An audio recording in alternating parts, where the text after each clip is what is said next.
Chers amis, bonjour, j'espère que vous allez très bien. De mon côté, ça va aussi. Et nous sommes toujours tristes par rapport à la situation qui se passe au niveau de notre pays, au Nord Kivu.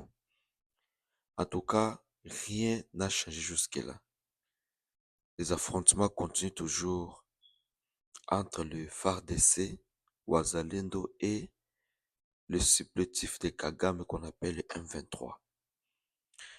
Et j'ai été content de savoir que le député national qu'on appelle le vieux Bitakwira Justin a quand même alerté toute la communauté nationale et internationale sur la situation qui se passe au niveau du Kivu, dans Nord et Sud Kivu. Il nous alerte que Baraka risque d'être tombé entre les mains des M23 et c'est comme si cette guerre est négligée par le pouvoir central. C'est comme s'il a une chefferie au niveau du Sud Kivu qui se battait contre les M23 et pourtant cette guerre est censée être une guerre nationale. Je vais vous laisser suivre parce que c'est une audio de Justin Bitakwira et on va juste décortiquer après. Écoutez. Prennent les avions à Kaboum pour Minembwe. Et je peux dire que nous avons relâché, parce qu'on avait déjà occupé les trois quarts de Minembwe, on a relâché. Lors de revenue du commandement militaire, il faut se replier, repli stratégique, ainsi de suite. Et c'est comme ça que maintenant on avance même vers Baraka. Baraka Minembwe, c'est pas moins de 100 km. Et il y a une stratégie qu'on appelle Milima. Si Milima tombait aujourd'hui, nous allons retrouver que les rebelles sont partis même vers Kalemi. Le message que je voudrais passer ici, c'est d'interpeller le gouvernement en général, d'interpeller l'état-major général de notre pays. La place du ministre de la Défense aujourd'hui, la place du chef d'état-major aujourd'hui, c'est d'aller au front, aller voir ce qui se passe, aller vérifier les informations à notre possession. Il y a des soupçons de complicité qui doivent être vérifiés. Parce qu'à l'allure où on voit les choses, on a l'impression que ce n'est plus la République démocratique du Congo qui se bat contre le Rwanda. C'est comme si c'est une chefferie qui se bat maintenant contre le Rwanda. Donc, il doit y avoir une alerte maximale au niveau de l'armée pour mettre hors d'état de nuit cet ennemi-là. Ministre de la Défense, chef d'état-major général, quittez vos bureaux climatisés, allez défendre la République. C'est pour ça que vous avez été nommé. Si vous n'êtes pas capable, démissionnez. D'autres vont prendre vos fonctions. Mais honorable, aujourd'hui, le point zéro peut conduire dans plusieurs directions du pays. Oui, c'est la limite entre le Tanganyika, Fizi, Uvira. Vous savez aujourd'hui, si Baraka tombe, il y a un boulevard, c'est le lac Tanganyika, qui va vers Kalemi. Il y a une route qui chemine de Fizi, Baraka jusqu'à Kalemi. Donc c'est un boulevard qu'on est en train d'ouvrir à l'ennemi. Un boulevard. La situation n'est pas bonne. La situation est en train de s'empirer étant donné que... Voilà.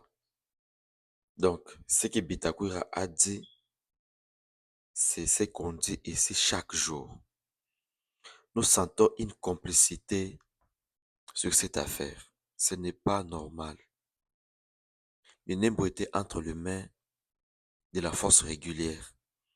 Et subitement comme ça, il y a eu affrontement et le rebelle commence à prendre quelques localités, quelques villages. Et actuellement, je vous dis, beaucoup de villages sont entre les mains du M23. Et pendant ce temps, le ministre de la Défense Modian Vita est à Kinshasa. Il pète des champagnes, il prend ses whisky, il fait sa vie tranquillement comme si rien n'était. Même pas une déclaration au niveau de la presse. Rien et alors rien. Même pas mobiliser ses troupes au front. Et de la même façon avec son délégué à la défense qu'on appelle Eliezer Tambwe.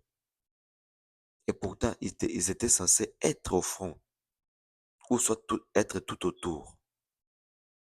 Donc, il y a vraiment la complicité. On a toujours dénoncé la complicité sur les histoires ici de la guerre. Et comme Bitakwira commence à en parler, je crois qu'il y aura la solution.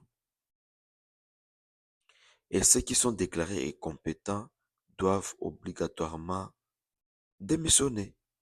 Laisser au moins la place aux gens qui peuvent apporter des changements positifs.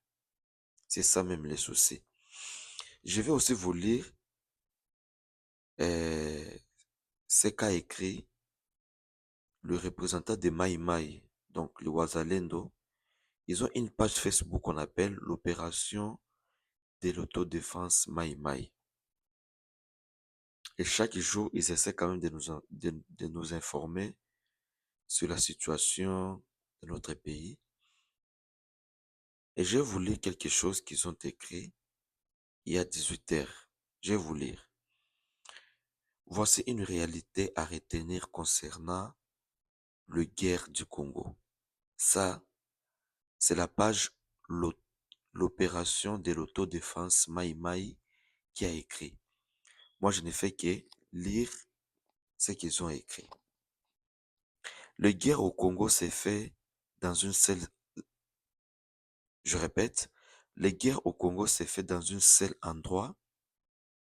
Bon, il voulait écrire dans un seul endroit stratégique et celui qui la gagne dans cet endroit, il a 80% de récupérer toute la République. Cet endroit s'appelle Zone Rouge. Ce sont des territoires de Fizi, Uvira et Mwenga. Si vous perdez la bataille du territoire d'Uvira, Fizi et Mwenga, je vous assure, vous êtes vaincu, hein? Il a écrit vous êtes vaincu à 80%. Et le reste du Congo, on n'y fait jamais les résistances, à moins que vous amenez les forces étrangères comme Moussé Kabila à Mouliro et à Puerto. La guerre de Moulele en 1964. Mobutu avait vécu, bon, avait vaincu cette guerre ici dans le territoire d'Ovira, Fizi, après une résistance très active des moulélistes. La guerre de l'AFDEL 1996. L'AFDEL avait raconté, bon, il voulait qu'il avait rencontré une résistance dans le territoire d'Ovira Fizi jusqu'à ce que Moussé Kabila a été obligé de négocier avec les résistants Maïmaïdi Ouazalendo aujourd'hui pour le passage. La guerre de RCD Goma 1998 à 2003. La résistance a été, bon, il voulait que la résistance a été organisée dans le territoire d'Ouvira Fizi jusqu'à ce que le militaire rwandais qui pourrait avancer vers Lubumbashi Kinshasa ont été obligés de retourner à Uvira Fizi pour combattre le résistant Maï Maï. La guerre de la coalition M23 RDF AFC. Vous voyez par vos propres yeux que la résistance est visible dans le territoire d'Uvira Fizi et Mwenga. Si on fait des erreurs de céder ces zones rouges, vous serez tous surpris. Notez bien, vous avez vu vous-même qu'avec la prise de la commune rurale de Minembwe et ses alentours, les marionnettes Koné Nanga se vit directement dans la capitale congolaise. Tous les vrais combattants de la résistance et de l'ennemi connaissent ces situations et cette réalité. Bon, j'essaie de vous lire quand même ce qu'il a écrit. Donc, selon lui, le gouvernement ne doit pas perdre le contrôle de Mwenga, d'Uvira et de Fizi. Si seulement le gouvernement ose perdre les trois zones, en tout cas, les rebelles peuvent avoir l'accès d'atteindre Kinshasa.